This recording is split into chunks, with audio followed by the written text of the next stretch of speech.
Brought to you by V-Guard, co-powered by Sensodyne and Vimal. పలుకులలో Kesari. Associate sponsor UltraTech cement. వయసు పైబడ్డవారు, ఏదో ఒక ఆసరా లేకపోతే అడుగు కూడా వేయలేని వాళ్ళు, ఇంకొంతమంది దివ్యాంగులు. వీళ్ళకి ఎవరో ఒకరు తోడు ఉండాల్సిందే. ఇంటి పనులతో సతమతమయ్యే ఆడవారు నగరవాసులతో పోలిస్తే అభివృద్ధికి ఆమడు దూరంలో ఉండే గ్రామీణులు.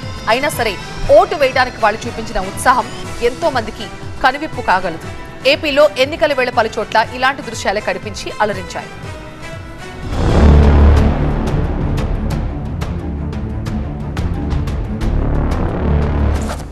నెల రోజులుగా ఓటు విలువపై విస్తృత ప్రచారం కోసం ఎంతో ఖర్చు పెట్టిన ఎన్నికల సంఘం, ఓటింగ్కు దూరంగా ఉంటున్న నగరవాసులు, ఏటేటా తగ్గుతున్న నగర ఓటింగ్ శాతం. ఈ దఫా ఏపీలో ఇందుకు భిన్నమైన వాతావరణం. కబుర్లు చెప్పమంటే మనలో చాలా మందికి ఎక్కడలేని హుషారు వస్తుంది, కానీ కార్యాచరణలో దిగమంటేనే అడుగు కదలదు.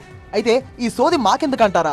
మరేం లేదండి, సోమవారం జరిగిన పోలింగ్ సరళి చూశాక ఈ ముచ్చట మీతో పంచుకోవాలనిపిస్తోంది. ఇక నేరుగా విషయంలోకి వచ్చేద్దాం. నెల రోజుల నుంచి అటు మీడియా ఇటు ఎన్జీఓలతో పాటు ఎంతో ఖర్చు పెట్టి ఎన్నికల సంఘం ఓటు విలువ గురించి పదే పదే చెప్పింది. అయినా ఎప్పటిలాగే చాలా మంది, మరీ ముఖ్యంగా హైదరాబాద్ వంటి నగరాల్లో ఉన్న ఓటర్లు ఓటింగ్ కు దూరంగా ఉండిపోయారు. ఆయా నగరాల్లో నమోదైన పోలింగ్ శాతాలను చూస్తే చాలా విచారం కలుగుతోంది. అయితే ఏపీలో మాత్రం ఇందుకు భిన్నంగా పోలింగ్ వాతావరణం కనిపించింది. అడుగు తీసి అడుగు వేయాలంటే ఎవరో ఒకరి అండాదండా లేని ముసలివారు, దివ్యాంగులు సైతం ఏపీలో జరిగిన ఎన్నికల్లో చాలా ఉత్సాహంగా పాల్గొన్నారు. ఓవైపు ఎండలు మండిపోతున్నా సరే లెక్క చేయక గంటల తరబడి క్యూ లైన్ లో నిల్చుని మరీ ఓటు వేశారు. ఎక్కడ చూసినా పోలింగ్ బూతుల వద్ద వృద్ధులు, మహిళలే అధికంగా కనిపించారు. పల్లెల్లోనే కాదు, పట్టణ ప్రాంతాల్లో కూడా వీరి సంఖ్య గణనీయంగా కనిపించింది. తిరుపతిలోని సత్యనారాయణపురంలో మహిళా ఓటర్ల క్యూ చూడండి, కొండవీటి చాంతాడును తలపించింది. రెట్టించిన ఉత్సాహంతో ఇక్కడ మహిళలు ఓటేయడానికి బారులు తీరారు. నెల్లూరు వెంకటాచలం పోలింగ్ కేంద్రాల ముందు కూడా భారీగా ఓటర్లు క్యూలో కనిపించారు. ఈ క్యూ లైన్లలో మగవారి కన్నా అధికంగా ఆడవారే ఉన్నారు. పోలింగ్ లో ఉత్సాహంగా పాలు పంచుకున్నారు. నెల్లూరును దాటి కాస్త ప్రకాశం జిల్లాకు వస్తే ఇక్కడ కూడా మహిళల చైతన్యానికి అద్దం పట్టాయి భారీ క్యూ లైన్లు. ప్రకాశం జిల్లా కొప్పలులో చూడండి మహిళలు ఎలా బారులు తీరి నిల్చున్నారో. ఇక్కడ కూడా పురుష ఓటర్ల కంటే మహిళా ఓటర్లే అధికంగా తరలి వచ్చారు. అక్కడి నుంచి కడపకు వెళ్తే ఎర్రటి ఎండను సైతం లెక్క చేయక ఉరిమే ఉత్సాహంతో నిల్చున్న ఓటర్లు కనిపిస్తున్నారు. జిల్లాలోని చిటిమిటి చింతల్లో ఈ దృశ్యం కనిపించింది. ఇలాంటి దృశ్యాలు రాయలసీమలోనే కాదు, కోనసీమలో కూడా కనిపించాయి. ఇక్కడ ఏ పోలింగ్ కేంద్రం చూసినా ఓట్లేయడానికి వచ్చిన భారీ సంఖ్యలో మహిళా ఓటర్లే దర్శనమిచ్చారు. జగ్గయ్యపేటలోని షేర్ మహమ్మద్ పేటలో ఓటు వేయడానికి భారీ సంఖ్యలో ఓటర్లు బారులు తీరారు. వీరిలో వృద్ధులు కూడా పెద్ద ఎత్తున ఉన్నారు. ఓటు వేయడానికి ఆలస్యం కావడంతో కొంతమంది వృద్ధులు క్యూ లైన్ లో నిలబడలేక కుర్చీలను ఆశ్రయించారు. ఈ ప్రాంతంలో కూడా పురుషుల కంటే అధికంగా మహిళలే కనిపించారు.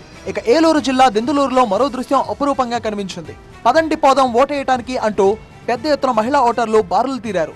విశాఖ తూర్పు నియోజకవర్గంలో ఓటు వేయడానికి మహిళలు పోటెత్తారు. పెద్దజాలరిపేట జీవీఎంసీ హై స్కూల్లోని పోలింగ్ బూత్ నెంబర్ 161 వద్ద చూస్తే మహిళా ఓటర్ల సత్తా ఏమిటో తెలుస్తోంది. ఓట్ల పండుగలో ఎంతో ఉత్సాహంతో పాల్గొన్నారు. కిలోమీటర్ల మేర క్యూ లైన్ లో వెయిట్ చేసి మరీ ఓటు వేశారు. వారి ఉత్సాహం ముందు భగభగమండే భానుడు సైతం చిన్నబోయాడు. కొంతమంది వృద్ధులు కదల్లేని స్థితిలో ఉన్నప్పటికీ వాహనాల్లో వచ్చి మరీ ఓటేసి వెళ్లారు. శరీరంలోని అవయవాలే కాదు, పోలింగ్ సెంటర్ కు చేరుకోవడానికి సరైన రవాణా సౌకర్యాలు, రోడ్డు వసతి లేకున్నా సరే ఎంతో మంది ఓటింగ్ లో పాల్గొని ఎందరికో స్ఫూర్తిని చాటారు. శ్రీకాకుళం జిల్లాలోని ఏకైక లంక గ్రామమైన వజ్రపు కొత్తూరు మండలం పూడిలంక గ్రామస్తులు తమ గ్రామం చుట్టూ ఆవరించి ఉన్న నీటిని సైతం పట్టించుకోకుండా పడవ సాయంతో ఓటు వేసేందుకు తరలి వచ్చారు.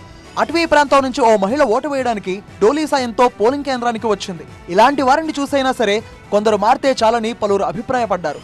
ఇది కదా ప్రజాస్వామ్య స్ఫూర్తి అని డోలీలో వచ్చిన మహిళను ప్రశంసించారు.